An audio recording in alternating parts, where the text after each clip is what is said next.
Okay, so you've worked your way through the Latin English, you've fixed each Latin word with its English meaning. Maybe that's taken you 5 or 6 hours. What's next step? Now I suggest that now you want to start working on the text in 2 ways. In the first way you analyze the grammar in detail, case endings, tenses, vocab, etc. The second way of working is to read, then read and read again. Now each of these is quite a different type of work. The grammar's at individual word level, the reading's at sentence level. I'll explain each one. We'll look at the grammar first. Now the workbook is made up of white pages and cream pages. It's the cream pages where you analyse the grammar. So turn to the first of the cream pages, look at the one on the right, that's page 1b. Now at the top we've got the Latin text, and underneath each line there's a space for you to write your own translation. In the bottom half there's a vocab list, line by line.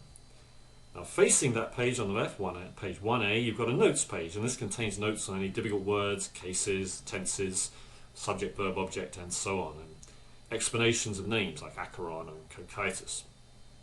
So on these 2 facing pages you have all you need to analyse the grammar and the meaning of each word in detail. Now you already know what each Latin word means, so now you need to work your way through the cream pages and find out why each word means what it means. Now the second way of working is at sentence level. Now with many languages, to know what the individual words mean, that's enough. But with Latin that's not enough, because Latin fits the words together into sentences in a completely different way from the way English does, and you have to get used to this. Now you know, if you're trying to learn, for example, how to play the piano, you practice by repeatedly playing the scales. If you're learning how to dance, you practice by constantly repeating the steps. And as you repeat it, all starts to become easier and natural. Now with Latin it's very similar. To master Latin sentences you have to do lots and lots of reading, read the same text lots and lots of times. Your brain gets used to the structure of the Latin, the words stick in your mind, your vocabulary improves. With Latin, the more you read, the better you get. It's as simple as that. So you have to make sure that you read this Latin text many, many times.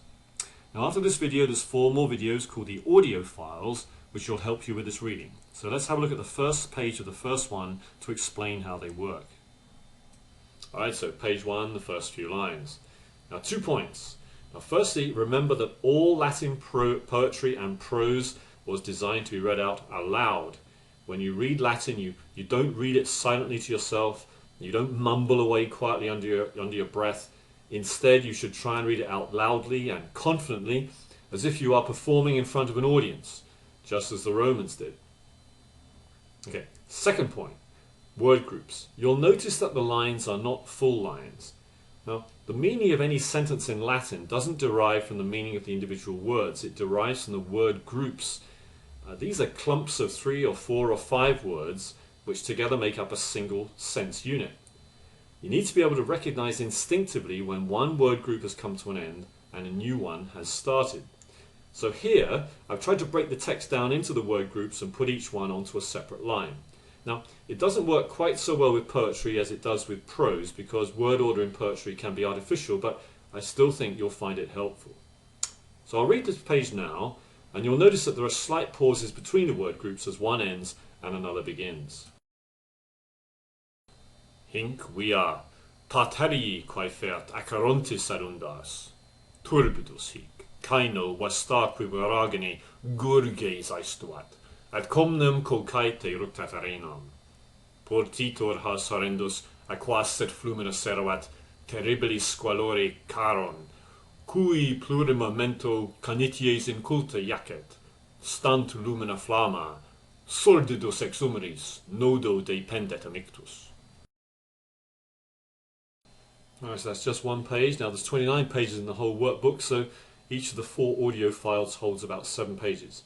So now find those audio files and listen to them. If you want, you can download them onto an iPod or onto an MP3 player. Use something like YouTube Downloader for that.